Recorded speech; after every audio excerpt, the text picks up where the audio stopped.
अच्छा जी, आज हम अपने पास्ट पेपर के जो एमसीक्यूज़ हैं उनको सॉल्व करना शुरू करते हैं। कुछ के तो बहुत बेहतरीन रेफरेंसेस मेरे पास हैं, कुछ जो हैं वो पुअर रिकॉल हैं, तो उनको एक बार देख लेते हैं। और हम पिछले 5 साल के करेंगे, जनवरी 2000 से लेकर 2024 तक। अगर 2025 का भी जो है रिकॉल हो जाता है तो हम वो भी सॉल्व कर लेंगे।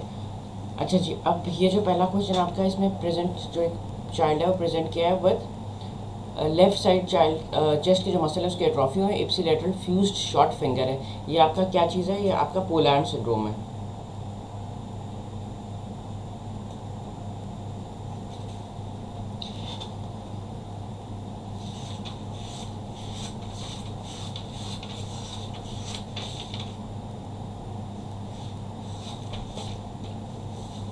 इसका रेफरेंस आपको मिलेगा बेले के ब्रेस्ट के चैप्टर में, पेज नंबर 927 पे। अच्छा जी, फिर mother A 2-month baby presented to OPD with the complaint of non-bilious vomiting after mother fed. On examination, ipsilateral movement हो रही है from left to right in the upper abdomen और small palpable mass आपको मिल रहा है। What investigation would you like to advise? इसमें आपके पास जो डायग्नोसिस बन रही है वो किस चीज़ की बन रही है?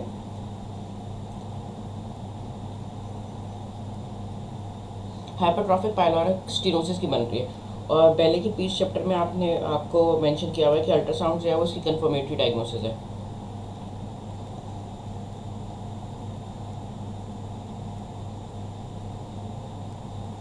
फिर 12 ईयर ओल्ड बॉय है, प्रेजेंट किया विद पेनफुल हार्ड स्वेलिंग। इसमें जो है उसने बताया कि रेडियोलॉजी में हमें मिल रहा है ऑनियन स्किन पेरियोस्टल रिएक्शन है, हमें पता है ये ईविंग सार्कोमा है।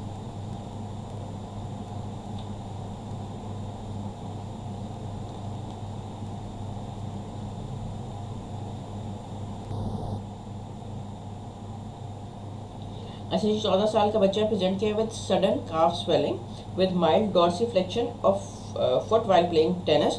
एग्जामिनेशन जब आपने किया तो आपको फिमोरल पल्सेस पाल्पेबल, लेकिन डिस्टल पल्सेस आपको पाल्पेबल नहीं है। ये पॉप्लीडियल आर्टरी एंट्रैपमेंट सिंड्रोम है। बेले का जो वेस्कुलर वाला चैप्टर है जिसमें आपको बताता भी है कि अब नॉर्मल इंसर्शन ऑफ गैस्ट्रोसिमिनियस जो मसल है उसकी वजह से, पेज नंबर 1047।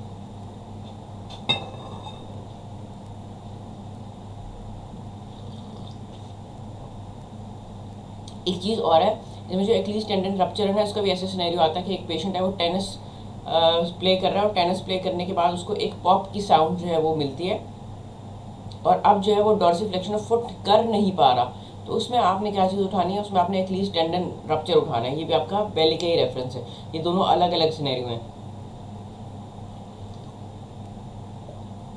अच्छा जी, फिर एक 12 साल का बच्चा है जो कि यूनिलेटरल पेरोटिड स्वेलिंग के साथ आया है, जो हार्ड है, फिक्स्ड है और फेशियल नर्व की इन्वॉल्वमेंट है। अगर तो आपसे पूछते हैं कि अगर अडल्ट में अगर आपसे पूछता है तो A for adult, A for adenocystic, आपने अडल्ट में एडिनोसिस्टिक याद रखना है। और अगर आपसे बच्चों में पूछता है तो फिर आपने इसमें क्या उठाना है? आपने इसमें म्यूकोएपिडर्मोइड ट्यूमर उठाने हैं। इसका रेफरेंस आपको बेले और एसआरबी दोनों में मिलेगा, और एसआरबी में आपको स्पेसिफिकली मेंशन है। अच्छा जी, पेशेंट प्रेजेंट किया है with jaundice and pen in the right hypochondrium. 2 साल पहले उसकी कोलिसिस्टेक्टमी हुई है गॉलस्टोन के लिए। अब अल्ट्रासाउंड ने बताया कि मल्टीपल स्टोन है सीबीडी में। इसमें आप क्या करोगे? ईआरसीपी एंड रिमूवल करोगे। मल्टीपल स्टोन का मतलब है मतलब एक से मतलब 2 से ज़्यादा, तो ये जो है ये आपके पास वो नहीं है, कॉन्ट्राइंडिकेशन नहीं है ईआरसीपी के, तो इसमें आप क्या करोगे? ERCP removal. ये जो है बेले का जो चैप्टर है गॉल ब्लैडर वाला, उसमें under the heading of late symptoms of cholecystectomy आपको इसका आंसर मिलेगा।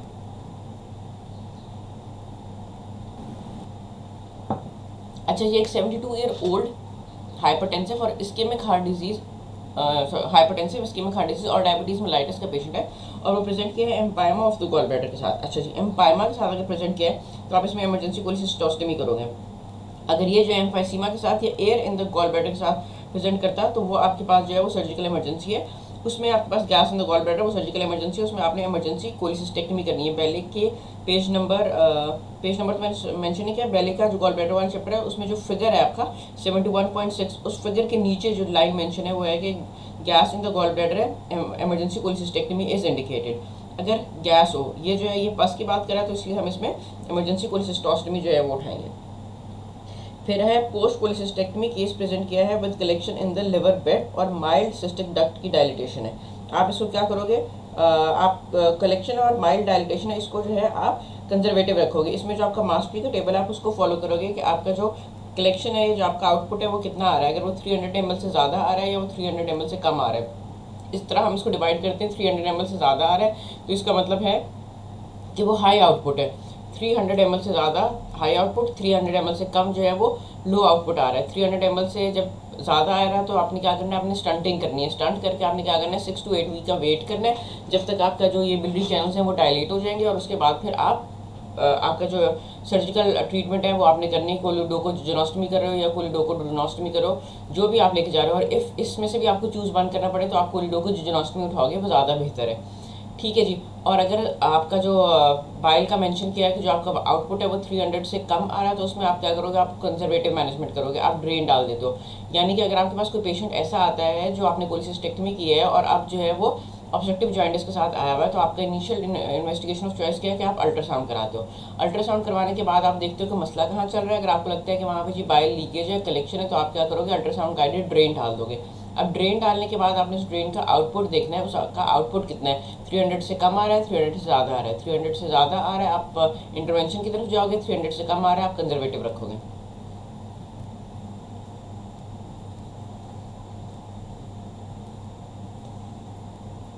अच्छा जी, अब पोस्ट कोलिसिस्टेक्टमी केस प्रेजेंट हुआ है, कंप्लीट ट्रांसेक्शन हो गई है डिस्टल सीबीडी की, व्हाट टू डू नेक्स्ट। इसमें जो आपने शॉर्ट्स को फॉलो करना है, रिपेयर करना है विद टी ट्यूब। अच्छा, इसमें यही बातें हैं कि अगर आप देखो कि जो आपकी ये सीबीडी है उसकी जो ब्लड सप्लाई है वो 3 और 9 o'clock पे चलती है, ठीक है। लेकिन ये ऐसा है कि ये प्लेक्सिस बना लेते हैं। अब जो श्वार्ट्स कहती है वो ये कहती है कि अगर कंप्लीट ट्रांसेक्शन हुई है और लेंथ लॉस नहीं हुई है और आपकी इंजरी आपने देखनी है किस चीज़ से हुई है, अगर आपकी डायथर्मी से इंजरी हुई है या आपको बुलेट लगा है या फायर की वजह से इंजरी हुई है या हीट प्रोडक्शन की वजह से इंजरी हुई है, तो इसका मतलब है कि उसका जो इफेक्ट है वो वाइड एरिया की तरफ जाता है। इसका मतलब लेंथ लॉस हुई है, तो उसमें तो आपने रिपेयर ओवर टी ट्यूब नहीं करनी। अगर आपकी स्टैब इंजरी हुई है या आपको इंसिजन की वजह से, मतलब ब्लेड जो है आपका उसकी वजह से ट्रांसेक्शन हुई है और लेंथ लॉस नहीं है, तो आप रिपेयर करते हो विद टी ट्यूब। लेकिन इसका एक ये खतरा होता है कि आपको जो है बाद में स्ट्रिक्चर बनने का चांसेस होता है। लेकिन जो शॉर्ट्स की लाइन है वो बिल्कुल यही है। तो फिलहाल इसके लिए विद, अगर वो आपको कहता है कंप्लीट ट्रांसेक्शन ऑफ सीबीडी है विद नो लेंथ लॉस, तो आपने क्या करना है, आपने primary repair with T tube ही का ऑप्शन ही उठाना है। ये शॉर्ट्स का पेज नंबर है 1420। ये आपने एक दफ़ा पढ़ लेना। इसमें आप सब आपको बताया हुआ है कि आपका कितने mm से बड़ी डक्ट है तो आप उसको लाइगेट कर सकते हो। 3 mm से बड़ी डक्ट है तो आप, छोटी डक्ट है तो आप उसको आराम से लाइगेट कर लो। 3 mm से बड़ी है तो फिर आपने देखना है कि आपने क्या करना है, लेंथ लॉस हुई है, लेंथ लॉस नहीं हुई है। लेटरल अगर इंजरी है तो आपने कोई डिकॉटमी करनी है। अगर थोड़ी सी बड़ी इंजरी है, मोर देन 1/3 को इन्वॉल्व किया है, तो आपने फॉर्मल कोलिडोकॉटमी करनी है। अगर उससे छोटी है तो आप उसी वूंड से जो है टी ट्यूब प्लेस कर देते हो। उससे बड़ी है तो आप उसको रिपेयर करते हो और सेकेंड वूंड से आप टी ट्यूब इंसर्शन करते हो। और कहाँ पे जो है आपने कोलिडोकोजेनोस्टमी करनी है। Shorts page number 1420। अच्छा जी, पोस्ट कोलिसिस्टेक्टमी का केस है, सब हेपेटिक कलेक्शन है, जॉइंटस कंटिन्यू हो रहा है, लीक जो ईआरसीपी की है, ईआरसीपी की स्टंट किया लेकिन इफेक्टिव नहीं था, तो आप क्या करोगे, कोलिडोकोजेनोस्टमी करोगे। कोलिडोकोडुलोनोस्टमी और जुजेनोस्टमी से इफ टू चूज वन, तो आप जुजेनोस्टमी की तरफ जाओगे। और ये आपको शॉर्ट्स भी कहती है। अच्छा जी, फिर आपके पास एक पेशेंट ने प्रेजेंट किया लिवर मेट्स के साथ, जो कि सेगमेंट नंबर 5 और 6 में previously treated completely for sigmoid colon का सीए था उसको। अब आप क्या करोगे, राइट हेपेटेक्टमी करोगे। इसमें भी आपके पास शॉर्ट्स का टेबल है जिसमें सेगमेंट नंबर 5, 6, 7, 8 को राइट हेपेटेक्टमी लेबल करते हैं, 2, 3, 4 को लेफ्ट हेपेटेक्टमी लेबल करते हैं, 2 और 3 को लेफ्ट लेटरल सेगमेंटेक्टमी लेबल करते हैं, और जो 1 है आपके पास, लोब 1 है, उसको कॉर्डेट लोबेक्टमी लेबल करते हैं। फिर आपके पास कार्सिनोमा ऑफ गॉल ब्लैडर है जो कि एक्सटेंड कर रहा है सिरोजा में। सिरोजा में एक्सटेंड कर रहा है, इसका मतलब क्या है कि जब आपके पास मसल की इन्वॉल्वमेंट आती है, आपने गॉल ब्लैडर के कार्सिनोमा में याद रखना है, आपने गॉल ब्लैडर की कार्सिनोमा में याद रखना है कि अगर आपके पास T1A है, T1A का क्या मतलब है कि आपकी जो इन्वॉल्वमेंट है वो मिकोजा और सब मिकोजा तक गई हुई है। अगर आपका मसल इन्वॉल्व हो जाता है जो कि T1B में इन्वॉल्व होता है, तो फिर आपने रिसेक्शन करनी ही करनी है, ठीक है। तो ये जो है आपके मसल से आगे जाके सिरोजा तक एक्सटेंड कर रहा है, तो इसमें आपने रिसेक्शन करनी है। आप ऑप्शन नंबर ए उठाओगे। और ये बेले का गॉल ब्लैडर वाला जो चैप्टर है उसके बिल्कुल लास्ट आखिर में जो पैराग्राफ है ये उसकी लाइन है। पोस्ट कोलिसिस्टेक्टमी हिस्टोपैथोलॉजी आपने की है और हिस्टोपैथोलॉजी जो वो एक्सटेंड करी सिरोजा में, सेम क्वेश्चन है। अगर एडिनो कार्सिनोमा आता है, स्क्वेमस कार्सिनोमा आता है, वो दोनों एक ही जैसे हैं। एडिनो आपके पास 90% आता है, स्क्वेमस बहुत कम आता है। लेकिन कुशेरी हो, बेले हो, शॉर्ट्स हो, किसी ने भी आपको जो है ये अलग अलग ट्रीटमेंट मेंशन नहीं की कि एडिनो में क्या करना है और स्क्वेमस में क्या करना है। आपने दोनों में ये जो आपके सेगमेंट नंबर 4 और 4B और 5 है, ये आपने उठाना है, क्योंकि गॉल ब्लैडर जो है वो डायरेक्टली लिवर के अंदर जो है वो एक्सटेंड करता है।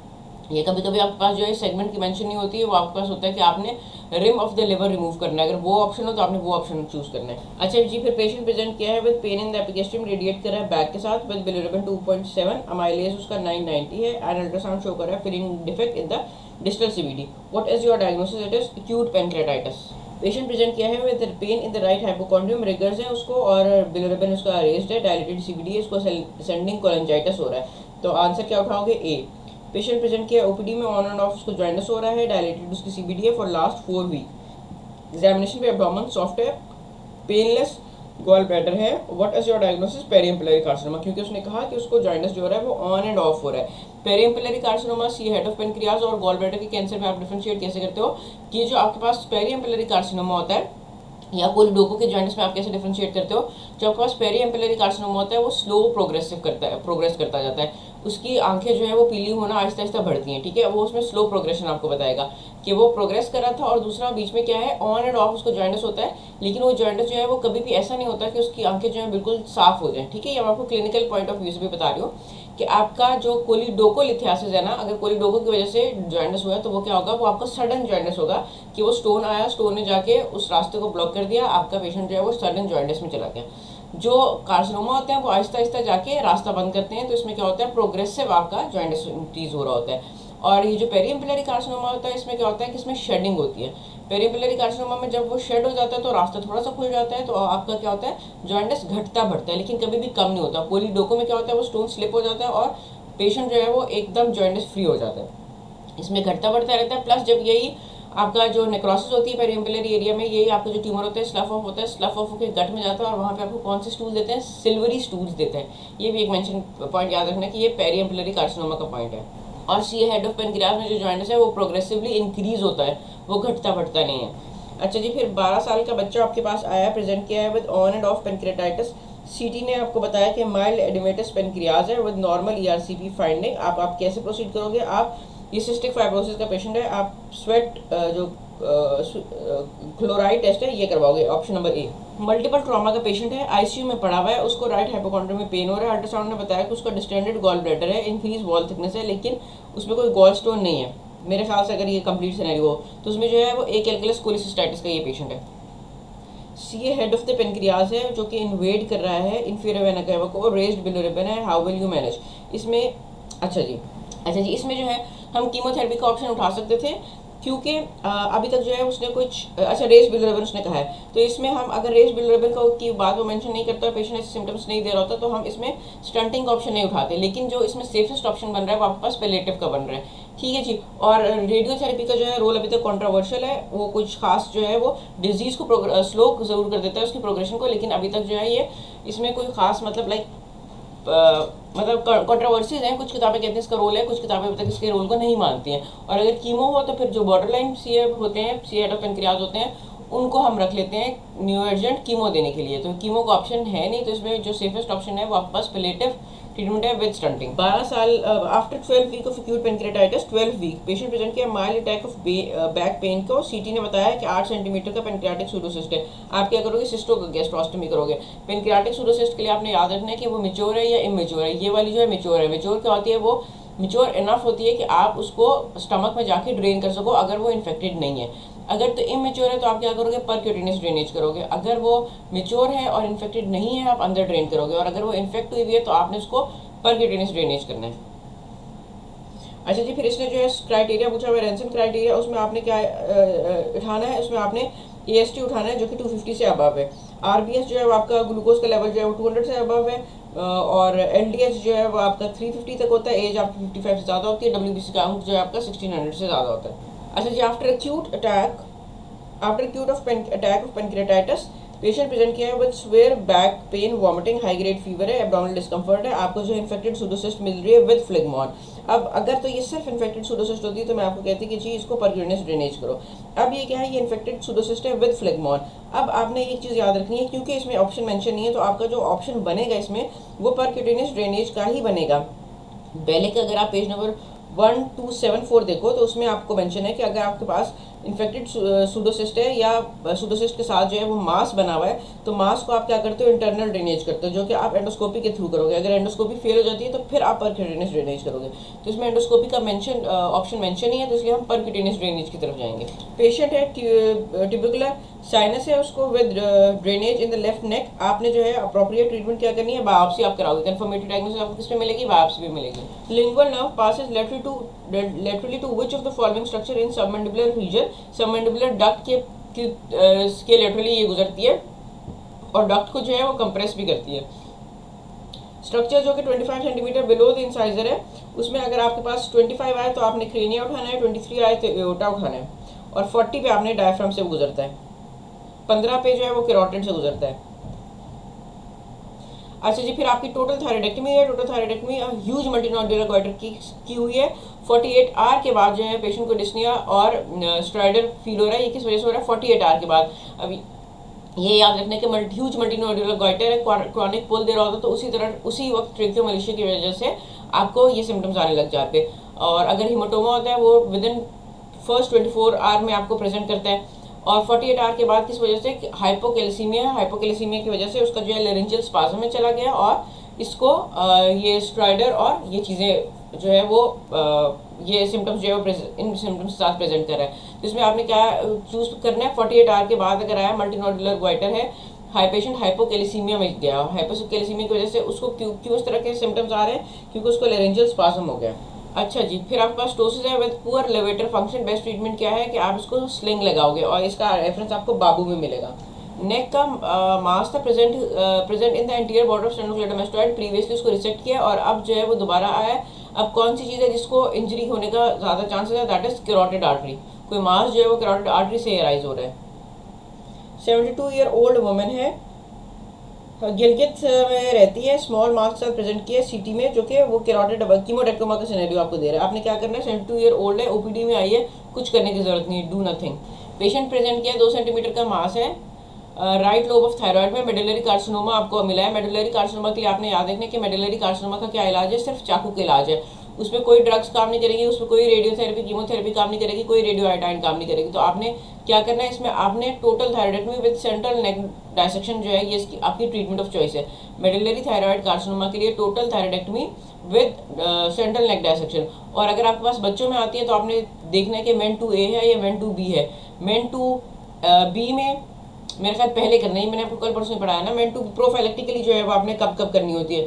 मेन 2B जो है उसमें आपने फर्स्ट ईयर में करनी है और मेन 2A जो है उसमें आपने 3 ईयर में प्रोफाइलेक्टिक थायराइडेक्टमी करनी है। ये पेशेंट है एक्रोमेगेलिया हाइपरटेंशन सिंड्रोम के, मेन 2B है। फिर आपके पास बकल म्यूकोजा पे स्क्वेमस सेल कार्सिनोमा जो कि एक्सटेंड कर रहा है मैंडिबल में after surgical resection, which of the following is best reconstruction.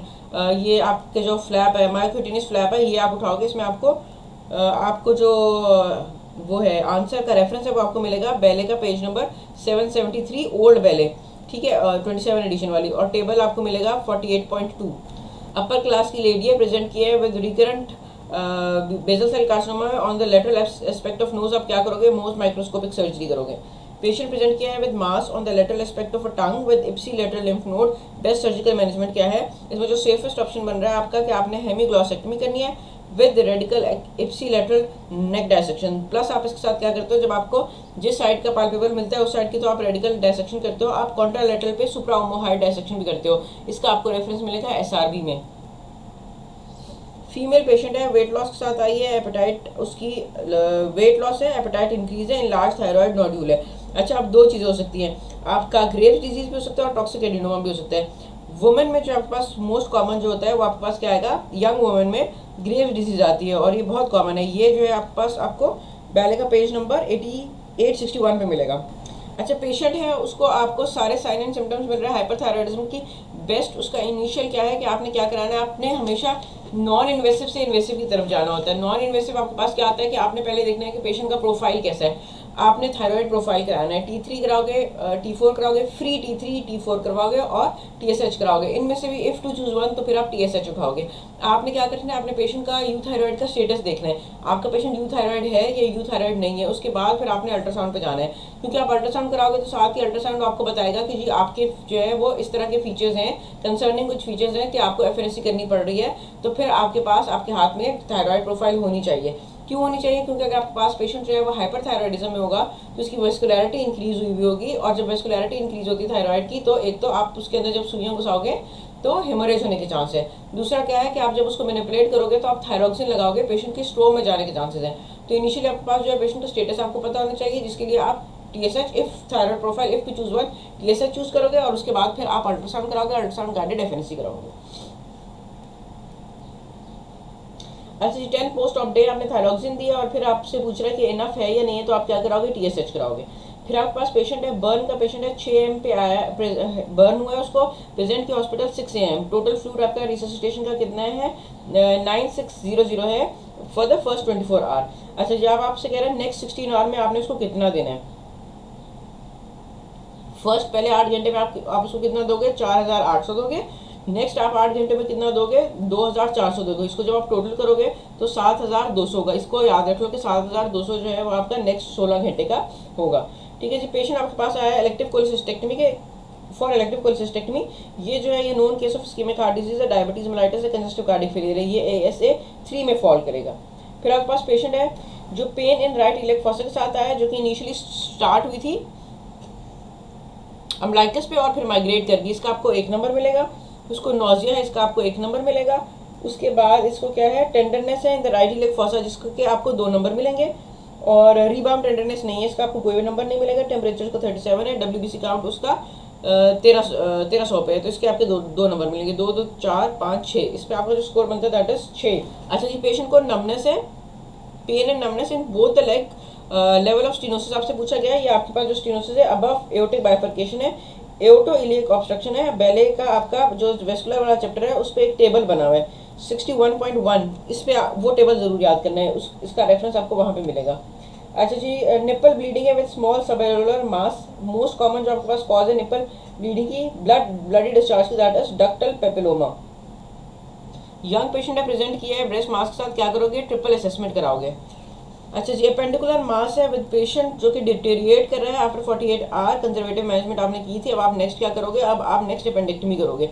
आपका बेले का पेज नंबर 1343 है, उसके लास्ट में मेंशन किया हुआ है कि आपने पेशेंट जो है वो प्रेजेंट किया मास के साथ, आपने उसको ऑशनर शेरन रिजीन पे रखा है। इफ मास जो है वो फेल टू रिजॉल्व हो रहा है तो आपने प्रोसीड करना है towards intervention.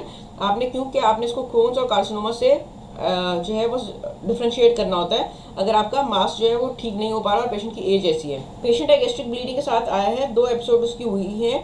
On that day what is the next management? आपने क्या करना है? एंडोस्कोपी कैथेटराइजेशन करनी है। इफ एंडोस्कोपी कंट्रोल नहीं हो पा रहा है तो फिर आपने क्या करना है? प्रोसीड करोगे एनजीओ की तरफ इफ फैसिलिटीज अवेलेबल हैं। बेले का पेज नंबर 1167। पेशेंट है इंडायरेक्ट परफोरेशन के साथ आया है, आईसीयू में है, उसकी वीनस सेचुरेशन जो है वो 74 है, मिक्स वीनस ऑक्सीजन सेचुरेशन। ये आपका डायग्नोसिस क्या बनेगी? आपकी डायग्नोसिस सेप्सिस की बनेगी। बेले का जो पहले 2-3 चैप्टर है उनमें से जो शॉक वाला चैप्टर है उसमें इसका ये मेंशन है। बेस्ट एंटीबायोटिक फॉर सुडोमोनास क्या है? एमिपेनम है। पेशेंट है इंग्वाइनल हर्निया, उसको हुआ है 10th पोस्ट ऑफ डे पे जो है वो इन्फेक्टेड वुंड और फाउल स्मेल के साथ प्रेजेंट किया है, मेलानीज गैंग्रीन है। Culture and sensitivity of wound है, जिसमें आपने बोथ कवर देने, एरोबिक भी एनारोबिक भी, बट एंटीबायोटिक जो है आपने देनी है। इसमें आप ऑप्शन भी उठाओगे जेंटामाइसिन और क्लोक्सिसिलिन। बॉडीज एब्सेस है, उसका पॉजिटिव ऑर्गेनिज्म क्या है? स्टेफ ऑरियस है। पेशेंट है उसको माइल्ड वुंड है, लेफ्ट लेग पे प्रेजेंट किया है पेन के साथ, और अब ये है क्या? उसको सेलुलाइटिस है। पॉजिटिव ऑर्गेनिज्म कौन है? एस्पायोजेनेज है। ये आपको शहान सलीम में भी मिलेगा और आपको शॉर्ट्स में भी मिलेगा। अच्छा जी, पेशेंट रिप्रेजेंट किया है टाइफाइड फीवर के साथ, स्प्लीनिक एब्सेस है। How to manage? आपने अल्ट्रासाउंड गाइडेड एस्पायरेशन याद रखनी है कि अगर आपसे लिवर पूछा जाए और अगर आपसे स्प्लीन पूछा जाए तो आपने क्या करना है? अल्ट्रासाउंड उठाना है। सीटी आपको कोई एडेड बेनिफिट नहीं देता बल्कि उल्टा आपको रेडिएशन ज़्यादा देता है, तो आपने इसमें क्या चूज़ करना है? आपने अल्ट्रासाउंड चूज़ करना है। अल्ट्रासाउंड गाइडेड आप एस्पायरेशन करोगे। जो पुरानी बेली है वो ये कहती है कि अगर लेस देन 5 सेंटीमीटर का है तो आप एस्पायरेट करो, मोर देन 5 सेंटीमीटर तक है तो आपने क्या करना है? इस वाले पॉइंट को 53 वाले पॉइंट को मैं दोबारा मेंशन करती हूँ। पेशेंट है प्रेजेंट किया टाइफाइड फीवर के साथ और अब स्प्लीनिक एब्सेस के साथ है। आप क्या करोगे, स्प्लीनिक एब्सेस और लिवर के लिए आपने याद रखना है कि स्प्लीन और लिवर के लिए आपने अल्ट्रासाउंड गाइडेड ड्रेनेज करनी है। अगर आपको सॉस एब्सेस कहता है तो फिर आप सीटी की तरफ जाओगे। सीटी आपको स्प्लीन और लिवर में कोई एडेड बेनिफिट नहीं देता। अल्ट्रासाउंड बहुत अच्छी चीज़ है, वो आपको आराम से गाइड कर देगा और आप ड्रेनेज कर सकते हो। फिर आपके पास यंग मैन है, नहीं वेरी यंग नहीं वेरी ओबीज वुमेन है, डिफिकल्ट टू वॉक है और बायोलेटरल नी स्वेलिंग है। आपकी डायग्नोसिस क्या बन रही है, ऑस्टियोआर्थराइटिस की बन रही है। आपका पेज पहले का पेज नंबर 564 का रेफरेंस है। इसमें आपने इन्वेस्टिगेशन क्या करानी है, एक्सरे करानी है। ठीक है, फिर से बता दूं कि इसमें एक्सरे करानी है और रेफरेंस भी आपको पेज नंबर 564 पे मिलेगा। यंग एथलीट्स है, वेट लिफ्टिंग की हिस्ट्री दे रहा है, सडन बैक एक है, एक्सीडेंट है, स्वेयर लॉर्डोसिस आपको बताइए, लेकिन कोई पेरिफेरल पेन और न्यूरोलॉजी जो है फुली इंटैक्ट है। जब न्यूरोलॉजी जो है आपके पास फुली इंटैक्ट हो तो आपने स्पॉन्डिलोलिसिस को उठाना है। पेशेंट है इंट्रिंसिक मसल की वीकनेस है, कौन सी नर्व इन्वॉल्व है, अल्नर नर्व इन्वॉल्व है। पेशेंट है प्रेजेंट किया है with neck pain, numbness of the arm and four arm. जब वो ज़्यादा काम करता है, इसमें क्या मसला है, टॉस का आपका वो बन रहा है, थोरेसिक आउटलेट सिंड्रोम की डायग्नोसिस बन रही है, आप सर्वाइकल एक्सरे करवाओगे। अच्छा जी, न्यूरोपायरेक्सिया, तो उसमें आपके पास क्या होता है, उसमें आपके पास damage to local myelin only होता है। पेशेंट है प्रेजेंट किया क्रॉनिक बैक एक है, वर्कअप आपने करवाया तो आपको स्वेलिंग मिल रही है in the lumbar vertebra with bilateral flank fullness या कलेक्शन। क्या है, टीबी स्पाइन है। पेशेंट है वो कहता है कि जी आपके पास best diagnostic for urethral injury क्या है, क्योंकि हमारे पास दोनों होते हैं, ब्लड ऑन म्यूटस भी होता है, हाई राइटिंग प्रोस्टेट और डिजिटल रेक्टल एग्जामिनेशन दोनों मिलते हैं। लेकिन ब्लड ऑन द म्यूटस आपको और कॉजेज की वजह से भी मिलता है, लेकिन गो के ये बहुत सेंसिटिव है कि आप ब्लड ऑन यूरेथ्रल मेटस अगर आपको मिलता है तो यूरेथ्रल इंजरी होती है, लेकिन ब्लड तो आपको किसी और इंजरी की वजह से भी मिल सकता है। तो इसलिए मेरे ख्याल से आपका हाई राइडिंग जो प्रोस्टेट है, इसमें इफ टू चूज वन आप ये उठाओगे। फिर आपके पास 35 ईयर ओल्ड है, पेशेंट प्रेजेंट किया विद स्वेयर यूटीआई, प्रेजेंट कर रहा है नैरो स्ट्रीम और पोस्ट वाइडिंग ड्रिबलिंग के साथ, लोअर यूरिनरी ट्रैक के सिम्टम्स दे रहा है, ये वो हो सकता है, यूरेथ्रल स्ट्रक्चर हो सकते हैं। अच्छा जी, अब आपका जो मेम्ब्रेनस यूरेथ्रल इंजरी है वो कहाँ जाएगी, वो डीप पेरिनियल पाउच में जाएगी। इसका रेफरेंस आपको जो है शहान में एक टेबल है वो आपको मिल जाएगा। यंग पेशेंट है, मास है उसको 3 सेंटीमीटर अबव एनलवर्स, डायग्नोज हुआ है as villous adenoma with malignant changes. आप क्या करोगे, एंडोस्कोपिक म्यूकोजल रिसेक्शन करोगे, क्योंकि एडिनोमा 3 सेंटीमीटर अबव है, आप इसको एंडोस्कोपिक म्यूकोजल रिसेक्शन करोगे। स्टेज शिफ्टिंग जो होती है, जब वो अनदर लेवल पे चली जाती है तो हम उसको क्या कहते हैं कि ये विल रॉजर फिनोमेना है। अच्छा जी, डार्क स्कार है, लोकली स्प्रेड कर रहा है अंडर द नेल, ये आपके पास सुपरफिशियल स्प्रेडिंग मेलानोमा है। ये बेले की लाइन है और बेले में एक फिगर दिया हुआ है, उसकी फिगर के नीचे आपको मेंशन किया हुआ है। पेशेंट प्रेजेंट किया राइट इंग्वाइनल हर्निया के साथ, जो कि आप मिस्टेकनली आपने हर्नियोरेफी कर दी है। दूसरी साइड की इसको क्या कहते हैं, सेंटिनल इवेंट कहते हैं। स्टर्स की जो स्टेरिलाइजेशन है वो कौन करवाता है, फ्लेक्सिबल सिग्माइडोस्कोपी। कहाँ किसके लिए आप यूज़ करते हो, फ्लेक्सिबल सिग्माइडोस्कोपी के लिए यूज़ करते हो। पेशेंट है रिकरेंट गैस्ट्रिक अल्सर के साथ आया है और हाइपरकैल्सीमिया है। ये आपके पास जो है मेन 1 है, और अगर आप एपिडोमा देखोगे तो एपिडोमा 2 बनता है। Best treatment option for intersphincteric anal fistula क्या है, इंटरस्फिंक्टारिक। अच्छा, अब 2 चीज़ें हैं, एक तो इंटरस्फिंक्टारिक अगर स्पेसिफिकली आपसे पूछा जाए ना तो इंटरस्फिंक्टारिक के लिए जो बेस्ट है वो आपके पास क्या है, वो आपके पास लिफ्ट का प्रोसीजर है। लेकिन इसमें आपके पास फिस्टुला और फिस्टुलॉटमी दी हुई है। तो अगर आप रश और एब्साइड का रेफरेंस देखो तो वो कहता है कि fistulotomy is the preferred treatment. Track को ओपन कर देना is preferred treatment as compare to पूरा ट्रैक एक्सरसाइज करो। पहले जो है मुझे जो मेरे सीनियर्स ने बताया था वो ये था कि जो हम जो है फिस्टुलॉटमी करते हैं, लेक्टमी करते हैं, उस पूरे ट्रैक को एक्सरसाइज करते हैं। लेकिन जो आप एब्साइड और रश के रेफरेंस देखते हो ना, तो वो क्या चूज करता है, वो to open the track choose करता है। यंग पेशेंट है, प्रेजेंट किया है विद मल्टीपल स्मॉल फाइब्रोएडेनोमास के साथ, और उसको जो इंसिजन प्रेफर करोगे आप सब मेमलरी इंसिजन प्रेफर करोगे। फेशियल नर्व की इन्वॉल्वमेंट है, आप ग्राफ कहाँ से उठाओगे, ग्रेट ऑरिकुलर नर्व से उठाओगे। ग्रेड 4 का लिवर का ट्रॉमा है, पोस्ट ऑपरेटिव उसको क्या हुआ है, जॉइंटस एब्डोमिनल पेन है और उसको हेमाटोमेसिस हो रही है। ये आपका हीमोबाइलिया का ट्राइड है, और इसमें आपने करना क्या होता है, जो आपकी डायग्नोसिस है वो हीमोबाइलिया, इसमें आंसर ही नहीं मेंशन किया हुआ, तो इसमें आपने एम्बोलाइजेशन करनी होती है। आरटीए का पेशेंट है, पोस्ट ऑपरेटिवली प्लूरल इफ्यूजन उसको डेवलप हो रही है। आप आरटीए के बाद जो है स्प्लीनेक्टमी की है, सॉरी, और पोस्ट ऑपरेटिव आपको प्लूरल इफ्यूजन डेवलप हो रही है, this is sympathetic effusion. Patient है, फॉल हुआ है बिल्डिंग से, अब ब्रीथिंग डिफिकल्टी है, टिकिपनिया, डिक्रीज बीपी है, ट्रेकियल डेविएशन है, टेंशन निमोथोरैक्स है। पोस्ट मायोटमी आपको स्कार मिल रहा है 2.5 सेंटीमीटर का वाइडन है, 2.5 सेंटीमीटर का वाइडन है और फ्लैट स्कार है। तो ये आपके पास क्या आ गया, ये आपके पास स्ट्रेच्ड स्कार आएगा, ठीक है, अगर वो वाइड हो रहा है। और अगर वो वाइड नहीं होता तो फिर ये हम एट्रोपिक स्कार की तरफ जाते हैं।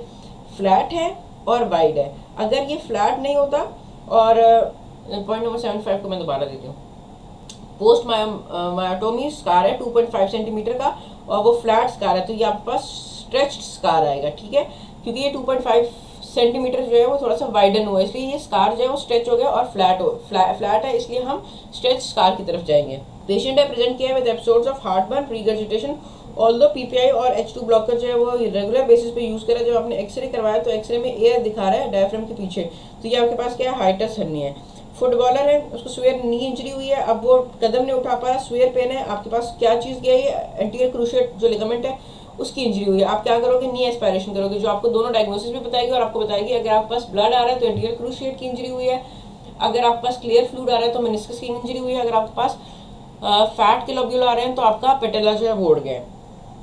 नी इंजरी है, पेशेंट डिस्कम्फर्ट इन वॉकिंग है, आफ्टर इनिशियल प्रोटोकॉल आप क्या करोगे, आप MRI करवाओगे।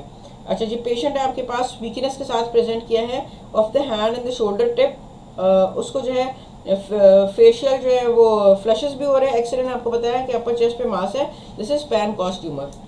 अच्छा, ये सिनेरियो जो है इसमें कोई भी आपका ऑप्शन नहीं बन पा रहा है। COPD का पेशेंट है, ब्लीडिंग पर रेक्टम के साथ आया, आप जब उसको ऑक्सीजनेट करते हो तो वो इंप्रूव हो जाता है।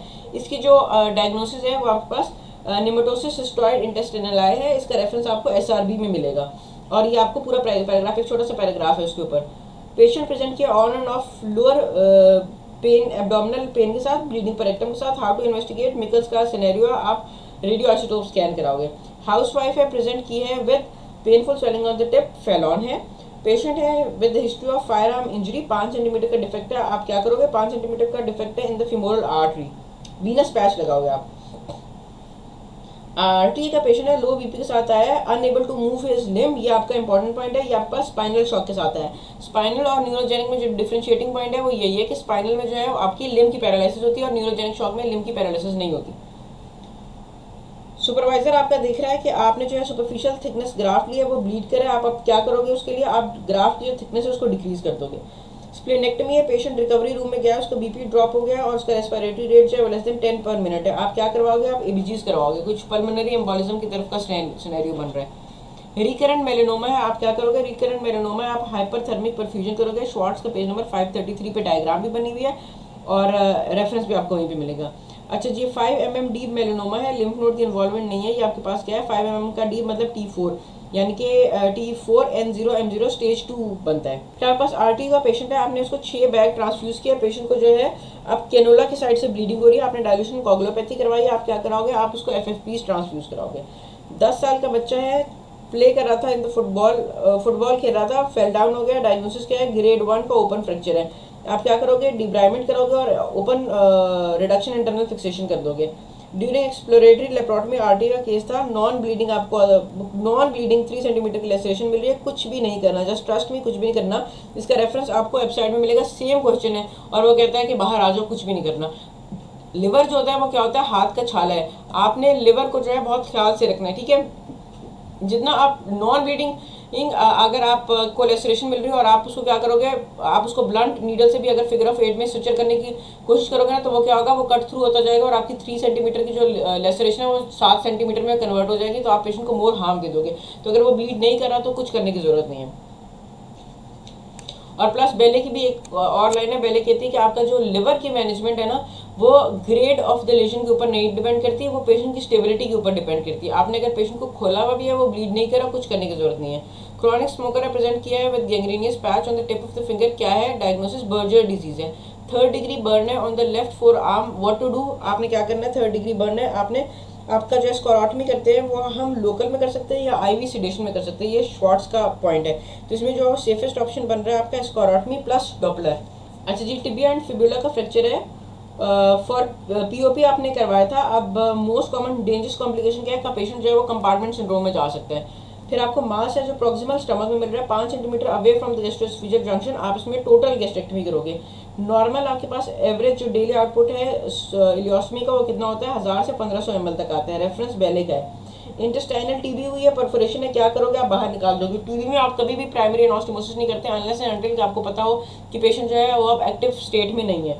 फिर आपके पास इंटेस्टाइनल टीबी का केस है, इंटेस्टाइनल ऑब्स्ट्रक्शन के साथ आया था, रिलीव हो गया 2 दिन के बाद। अब आपने क्या करना है, अपने बेरियम फॉलो थ्रू कराना है। जो आपका पहले का चैप्टर है ना ट्रॉपिकल इन्फेक्शन वाला, वहाँ पे आपको इसका रेफरेंस मिलेगा। यूरिनरी ब्लैडर का ट्यूमर है, एक्सटेंड कर रहा है, सब सिरोजा में, हाउ टू मैनेज, रेडिकल सिस्टेक्टमी करनी है। अनडिसेंडेड टेस्टिस है, हाउ टू कंफर्म, लेप्रोस्कोपी करोगे। रीनल सेल कार्सिनोमा है जो कि मेटासाइज हुआ है राइट और लेफ्ट दोनों लंग में, क्या करोगे, wedge resection of the lung mets करना है। आपकी ये जो बुक है ना ये इकरा मनाल है, क्योंकि इकरा मनाल में जो है वो लेटेस्ट एमसीक्यू के जो पेपर हैं उसने ऐड किए हुए थे। जो आपका क्यू बैंक है ना इरफान वाला, उसमें लेटेस्ट कोई क्वेश्चन ऐड नहीं किए हुए, तो हम इसलिए उसको सॉल्व नहीं कर रहे। और ये सॉल्व कर लो वो सॉल्व कर लो, दोनों में एक ही जैसे क्वेश्चन हैं। अच्छा जी, large cystic swelling on the medial to lower border of spleen, जो कि पुश करी है स्टमक को एंड पेनक्रियास को to the porta hepatis mass या स्प्लेनिक सिस्ट। आपकी बेले की लाइन है और ये फिगर से आपका जो क्वेश्चन बना हुआ है ना, ये जो आपकी एक डायग्राम है 70 पेज नंबर 1223 पे, उसमें जो फिगर नंबर 70.70 है वो डिटो यही लाइन है, इधर से आपका वो उठाया हुआ है, क्वेश्चन उठाया हुआ है। After orchidectomy for testicular teratoma follow up पे लार्ज लिम्फ नोड मिल रहे हैं, तो आपने क्या करना है, आपने लिम्फ नोड की क्लियरेंस करनी है। अगर non seminomatous germ cell tumour होता है तो उसमें हम कीमोरेडियो देते हैं। टेरेटोमा के लिए आपने रेट्रोपेरिटोनियल लिम्फ नोड की डायसेक्शन करनी है, बैले का पेज नंबर 1572। इंग्वाइनल प्रोसीजर इन विच ट्रांसवर्स एब्डोमिनस को स्टिच करते हैं कूपर लिगामेंट के साथ, उसको हम क्या कहते हैं। उसने इंग्वाइनल हर्निया ने पूछा, उसने कहा इंग्वाइनल प्रोसीजर कर रहे हो जिसमें ट्रांसवर्स एब्डोमिनस को स्टिच कर रहे हो आप कूपर लिगामेंट के साथ, इसको हम क्या कहते हैं, इसको हम मैकवीडी प्रोसीजर कहते हैं। How to confirm ETT placement normal है या नॉर्मल नहीं है, ये आप एन टाइडल कार्बन डाइऑक्साइड देखते हो, ये आपका प्री टेस्ट का क्वेश्चन है। इमरजेंसी आपने स्प्लेनेक्टमी की है, अब आपने पोस्ट ऑपरेटिव वैक्सीनेशन कब देनी है, आपने पोस्ट ऑपरेटिव वैक्सीनेशन। अच्छा, अब एक चीज़ है जो आपकी शॉर्ट्स है वो तो आपको सीधा सीधा कहती है कि 2 वीक पहले और 2 वीक बाद। जो आपका वॉशिंगटन मैनुअल है वो भी आपको ये कहता है कि आप अगर आप इमरजेंसी में करो तो 2 वीक बाद करो, अगर आप इलेक्टिवली करो तो 2 वीक पहले करो। लेकिन बेले की लाइन है पेज नंबर 1231 है मेरे ख्याल, स्प्लीन वाला जो चैप्टर है उसमें कहता है कि एज सुन एज पॉसिबल हो after the recovery from surgery but before the discharge of patient. ठीक है, अब बेले की एक ये लाइन है, अगर आप इसमें एमसीक्यू ऑप्शन देखो तो आपको 2 वीक का तो मिल नहीं रहा, तो सेफेस्ट ऑप्शन ये है कि आफ्टर 1 वीक आप कर लो। फिर आपके पास जी पेशेंट है वो उसको एक्स्ट्राड्यूरल हेमाटोमा है, अब उसको हर्निएशन हो रही है। हर्निएशन का क्या मतलब है, सर्जिकल इमरजेंसी है। आपको सर्जिकल इमरजेंसी का मतलब क्या है कि आप पेशेंट है, एक्स्ट्राड्यूरल हेमाटोमा है, हर्निएशन हो रही है। हर्निएशन का मतलब है कि वो अब आपके पास ट्राइड के साथ आएगा, इरेगुलर रेस्पिरेशन है, प्यूपल भी डायलेट देगा और आपको, और एक चीज़ और क्या थी जो आपका ट्राइड था, एक चीज़ इमरजेंसी निकल गई है, उसमें वो सर्जिकल इमरजेंसी है, आपने उसमें बर होल की तरफ जाना है। ठीक है, आप बर होल कराओगे, आप इसमें कोई मैनेटॉल नहीं दोगे, तो आपको इंट्राक्रेनियल प्रेशर जो है वो इमरजेंसी के बेसिस पे कम करना है। अगर डेफिनेटिव पूछे तो फिर हम क्रेनियोटमी करते हो। ओल्ड एज पेशेंट है, history of head trauma present कर रहे हैं एमनेजिया के साथ, loss of urinary sphincter control, what is your diagnosis, frontal glioma, ballet का पेज नंबर 714 टेबल नंबर 48.6। अच्छा, 4 सेंटीमीटर का आपको इंसिडेंटलोमा जो है वो मिला है। अब आपने क्या करना है, आपने हार्मोनल एसे कराना है। 4 सेंटीमीटर का आपको मिल गया, ठीक है, सही है, लेकिन अब आपने क्या करना है, आपने ये देखना है कि वो फंक्शनल है या वो नॉन फंक्शनल है। अगर वो फंक्शनल है तो आप सर्जिकल रिसेक्शन की तरफ जाओगे, अगर वो नॉन फंक्शनल है तो आप उसको 6 मंथ सीटी के ऊपर रखोगे।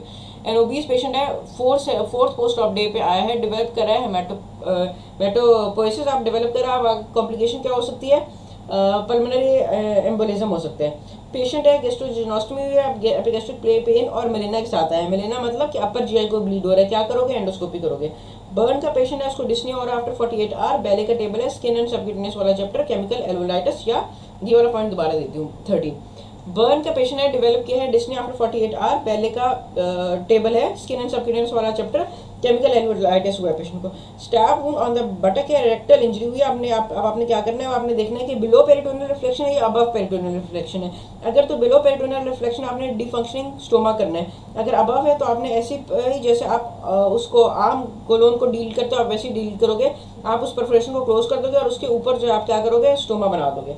फिर आपके पास क्रॉनिक स्मोकर है, प्रेजेंट किया एपिगैस्ट्रिक पेन के साथ, साइन ऑफ पेरिटोनाइटिस दे रहा है, साइन ऑफ पेरिटोनाइटिस और परफोरेशन है। अगर आपको लगे कि आपसे पूछा जाए कंफर्मेटरी क्या है, आपने सीटी ही उठाना है, आपको परफोरेशन जो है वो सीटी ही बेहतर बताएगा एज कम्पेयर टू।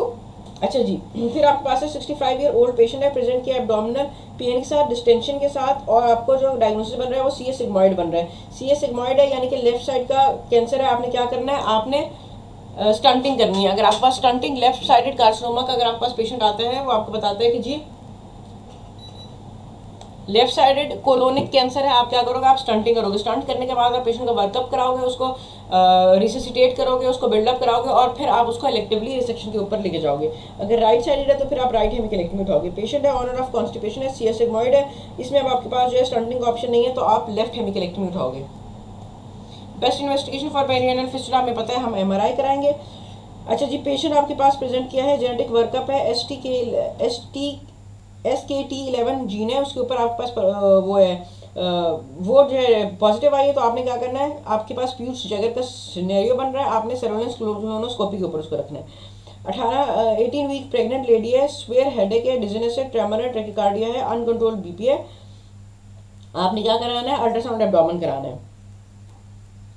फियोक्रोमोसाइटोमा की पेशेंट है और ये प्रेगनेंसी में एज अ क्राइसिस के तौर पे आई है। अच्छा जी, फिर आपने क्या करना है कि which of the following is the indication for lung mass resection. Malignant pleural effusion है तो वो आपने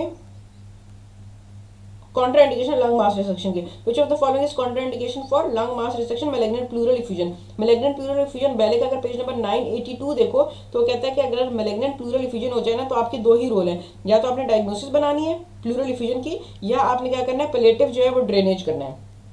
how to measure lung volume of each lung, इसमें आपने स्पायरोमेट्री करनी है। पेशेंट है, पेज नंबर 976 का रेफरेंस है, फर्स्ट बाइट के साथ आया। आपने क्या करना है, आपने इसको वार्म करना है 42 डिग्री सेंटीग्रेड के ऊपर। जेंटल रिवॉर्मिंग आपने करनी है विद ड्राई हीट या हॉट वाटर, रैपिड रिवॉर्मिंग आपने करनी है वार्म वाटर के साथ, ठीक है जी। फिर आपके पास फॉलिकुलर नोडुलर हाइपरप्लेजिया है ऑफ द लिवर, इसका क्या मसला है, इसमें आपने क्या करना है, इसमें आपने याद रखना है कि फॉलिकुलर नोडुलर हाइपरप्लेजिया जो है इसका कोई मैलिग्नेंट पोटेंशियल नहीं है, ये सेंट्रल स्कारिंग नहीं देता है, ये सेंट्रल स्कारिंग देता है, इसका मैलिग्नेंट पोटेंशियल नहीं है, और ये रिलेटेड किसके साथ है, ओसीपीज के साथ रिलेटेड है।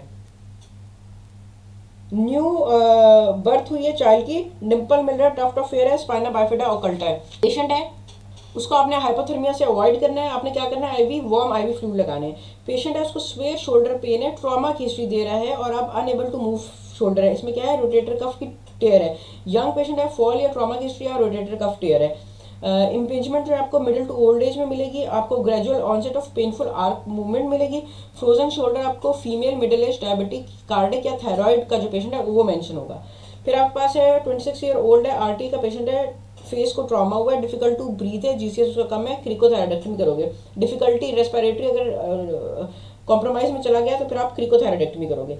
पेशेंट है आईसीयू में, लो मॉलिक्यूलर वेट हेपरिन पे, आप उसको मॉनिटर कैसे करते हो, फैक्टर नंबर 10 का ऐसे कराते हो। हेपरिन को आप मॉनिटर कैसे करते हो, एपीटीटी कराते हो। वारफरिन को आप कैसे मॉनिटर करते हो, पीटीआईएनआर कराते हो। अच्छा जी, फीमेल पेशेंट है, मास है, swelling on the lateral border of practice sheet, decrease हो रहा है ऑन लाइंग डाउन, क्या है, स्पिगिलियन हर्निया। अच्छा जी, 12 साल का बच्चा है, आपने उसका क्या करना है, ग्रेड 3 का उसको स्प्लीन का ट्रॉमा हुआ है, स्प्लीन या लिवर का ट्रॉमा है ग्रेड 3 का, आप क्या करते हो, आप उसकी मॉनिटरिंग करते हो हाई डिपेंडेंसी यूनिट में। ये आपका श्वार्ट्स का की लाइन है कि आपने उसको अब कहाँ पे मॉनिटर करना है, आपने उसको हाई डिपेंडेंसी यूनिट में मॉनिटर करना है। अच्छा जी, विच आर्टरी कोई डैमेज नहीं होगी जब आप सिम्स एम्पुटेशन करोगे, पोस्टीरियर टिबियल आर्टरी आपकी डैमेज नहीं होगी। आपके पास बेस्ट टेस्ट जो आपके पास एक्लीज एंटीरियर क्रूशिएट लिगामेंट के लिए है, वो आपके पास लैकमेन टेस्ट है, इसका रेफरेंस आपको बेले में मिलेगा। जो ऑर्थोपेडिक वाला चैप्टर है, ऑर्थोपेडिक वाला यूनिट है, उसमें मेरे ख्याल जो स्पोर्ट वाला जो चैप्टर है उसमें आपको मिलेगा, लेकिन स्पेसिफिकली मेंशन है कि आपके पास मोस्ट सेंसिटिव टेस्ट क्या है, लैकमेन टेस्ट है। फिर आपके पास इंग्वाइनल हर्निया हुआ है, 2 मंथ के बाद पेशेंट जो है स्वेयर पेन और क्रॉनिक पेन के साथ आ रहा है, हाउ टू मैनेज, न्यूरेक्टमी करनी है। अगर आपसे डेफिनेटिव ट्रीटमेंट पूछेंगे आपने न्यूरेक्टमी करनी है। इन्फ्लेमेटरी कार्सिनोमा ऑफ ब्रेस्ट है, चेस्ट की इन्वॉल्वमेंट हुई है, आप क्या करोगे, एमआरएम प्लस कीमोरेडियो दोगे। अच्छा, ये पेशेंट है, नॉटिंगम प्रोग्नोस्टिक इंडेक्स के बारे में बता रहा है और ये आपको बता रहा है कि जी 2 सेंटीमीटर का मास है, व्हाट डज इट मीन। अब ये इनकम्प्लीट सिनेरियो मुझे नहीं पता ये क्या पूछना चाह रहा है, लेकिन जो प्रीवियस आपकी एमसीक्यू डिस्कशन चल रही है उसमें यही बताया जा रहा है कि जी ये आंसर, इसका आंसर जो है लिम्फ नोड की इन्वॉल्वमेंट है, लेकिन खैर फिलहाल मेरे पास इसका कोई रेफरेंस है नहीं। यंग लेडी है, फिमोरल एम्बोलेक्टमी हुई है 2 घंटे पहले, अब स्वेलन लेग के साथ आ रही है और पेन है, उसको आप क्या करोगे, आप फिशॉटमी करोगे, कंपार्टमेंट सिंड्रोम की तरफ जा रही है। फिर पेशेंट है, थ्रम्बोप्लास्टोग्राफी है, MA उसका लेस देन 55 है, आप क्या दोगे, प्लेटलेट दोगे, इसका रेफरेंस पिक्चर मैंने आपको भेजी हुई है। 2 साल का बच्चा है, अम्बिलिकल हर्निया के साथ आया है, आप उसको कब ऑपरेट करोगे, 5 साल के ऊपर ऑपरेट करोगे। पेशेंट है, हिस्ट्री दे रहा है, लेफ्ट साइडेड आर्म पेन हो रहा है, सेंसेशन उसकी कम है। अब उसको पेन क्या हो रहा है, पेन उसको लेफ्ट फुट पे भी हो रहा है। आप क्या कराओगे, MRI स्पाइन कराओगे।